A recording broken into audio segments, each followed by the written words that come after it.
Assalamualaikum, nama saya Nak Afrizah Izani binti Aznawar 222-30058. Hai, nama saya Anies Sofia binti Ahmad Fadil 22230123. Hai, nama saya Husnina Nabiha binti Zaidi, nombor medik 22230415.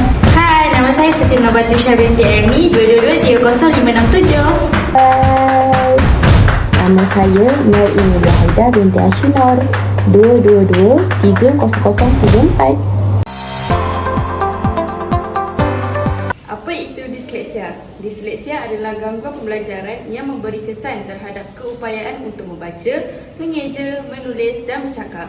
Bagi mereka yang mengalaminya, otak memproses bahan bertulis secara berbeza sehingga menyebabkan kesukaran dalam pembelajaran.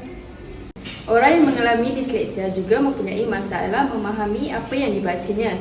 Disleksia adalah keadaan neurologi dan selalunya genetik dan bukan hasil pengajaran atau pendidikan yang kurang baik.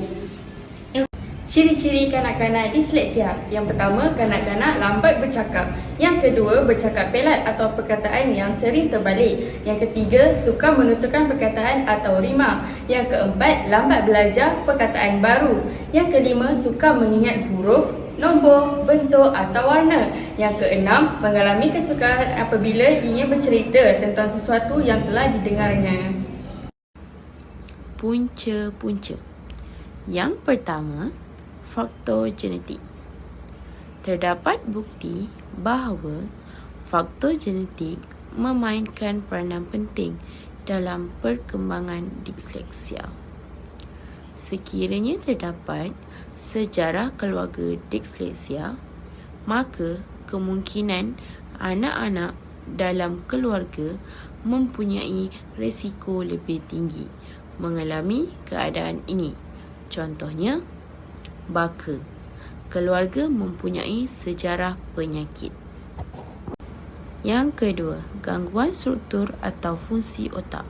Beberapa kajian menunjukkan bahawa terdapat perbezaan dalam struktur atau fungsi otak pada kanak-kanak yang mengalami penyakit disleksia. Gangguan di kawasan otak yang terlibat dalam pemprosesan bahasa dan membaca boleh menyebabkan kesukaran ini. Contohnya, proses pembelajarannya lambat. Bagi seseorang kanak-kanak mengalami penyakit ini seperti membaca. Yang ketiga, perkembangan pranatal dan neonatal.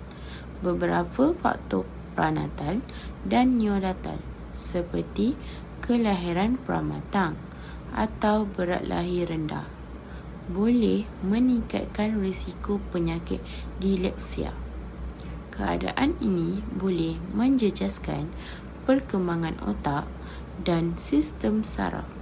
Dengan perkembangan pranatal dari waktu kehamilan. Bagi neonatal pula, perkembangan dan pembesaran yang lambat. Yang keempat, faktor persekitaran. Walaupun genetik memainkan peranan penting, persekitaran juga boleh mempengaruhi perkembangan disleksia. Faktor-faktor seperti kekurangan rangsangan bahasa pada usia awal atau kekurangan sokongan pendidikan boleh menyumbang kepada kesukaran membaca dan menulis. Contohnya, kurang sokongan daripada ibu bapa untuk kanak-kanak belajar. Seterusnya, kesan. Yang pertama, kesukaran membaca. Individu disleksia mungkin sukar mengenal huruf, memproses bunyi atau memahami perkataan yang dibaca, menjadikan proses membaca lambat dan memerlukan usaha yang lebih. Yang kedua, masalah mengeja dan menulis. Mereka juga mungkin sering membuat kesalahan ejaan atau menghadapi cabaran dalam menstruktur ayat yang betul semasa menulis. Yang ketiga, kefahaman membaca lemah. Walaupun mereka dapat membaca perkataan, kefahaman terhadap maksud teks yang dibaca mungkin terjejas. Yang terakhir, pencapaian akademik merosot. Jika tidak ditangani, disleksia boleh menyebabkan prestasi akademik terjejas kerana kebanyakan mata pelajaran melibatkan kemahiran membaca dan menulis. Kemudahan yang disediakan oleh kerajaan. Kerajaan Malaysia menyediakan pelbagai kemudahan dan inisiatif untuk menyokong individu yang mengalami disleksia, terutamanya dalam aspek pendidikan dan kebajikan. Berikut adalah beberapa kemudahan, pendaftaran dan kelebihan yang disediakan. Yang pertama, diagnosis awal. Melalui Kementerian Pendidikan Malaysia (KPM), kanak-kanak boleh menjalani ujian diagnostik untuk mengenal pasti masalah disleksia di Pusat Perkhidmatan Pendidikan Khas. Yang kedua, sekolah pendidikan khas. Terdapat sekolah khas atau kelas pendidikan khas integrasi yang direka untuk membantu kanak-kanak disleksia mengikut keperluan pembelajaran mereka. Dan yang ketiga, bantuan keuangan. Individu disleksia dan keluarga mereka boleh memohon bantuan keuangan di bawah pelbagai skim bantuan kebajikan seperti bantuan kanak-kanak BKK melalui Jabatan Kebajikan Masyarakat JKM. Keempat, kad OKU. Orang yang disahkan mengalami disleksia boleh memohon kad orang kurang upaya OKU dari JKM yang membolehkan mereka mendapatkan akses kepada pelbagai kemudahan, keistimewaan seperti potongan bayaran pengangkutan, rawatan kesihatan dan pendidikan. Yang kelima, program intervensi awal. Program ini bertujuan mengenal pasti kanak-kanak dengan disleksia di peringkat awal supaya langkah-langkah yang sesuai dapat diambil untuk mengurangkan kesan masalah pembelajaran tersebut. Yang keenam, peluang pendidikan sama rata. Melalui Akta Pendidikan Pindaan 1996, semua kanak-kanak termasuk mereka yang mengalami disleksia berhak mendapatkan pendidikan yang berkualiti. Yang keempat, orang yang disahkan mengalami disleksia boleh kad OKU. Kad OKU nak nampak video.